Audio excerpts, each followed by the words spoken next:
my old comrade in battle. He was my friend. But one of us had to die. I was left with no choice. The sorrow gave his life for me. There is no enmity between us. One must live, and one must die. That was the mission. The ones who gave me that mission were the philosophers. Early in the 20th century, the true holders of power in the United States, the Republic of China, and the newly formed Soviet Union gathered together in a secret meeting that would later be known as the Wise Men's Committee. The secret pact they formed there marked the beginning of the philosophers. But the last of the original members died in the 1930s.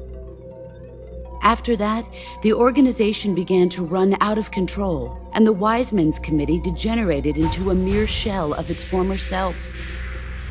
The philosophers of today have no sense of good or evil. Their influence extends to countries and organizations involved in every aspect of every war. They have become war itself. That's how they operate. The sacrifices of war cause a shift in the times. This shift leads to renewed conflict, and in turn triggers the next war. Like a nuclear chain reaction, each conflict sparks countless others, forming an endless spiral that will continue on for eternity. Do you understand what I'm saying, Snake? By consuming me and you, the philosophers intend to keep that cycle going forever. It was my father who explained all of this to me. He was one of them. You see, I am the last remaining child of the philosophers. But after he revealed the truth, my father was killed by that same shapeless, formless organization. And my father isn't the only thing the philosophers have taken from me.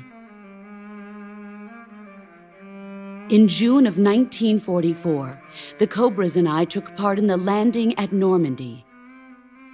We'd been given a top-secret mission to locate and destroy enemy V-2 rocket installations. I was pregnant at the time. The sorrow was the father. I gave birth on the field of battle.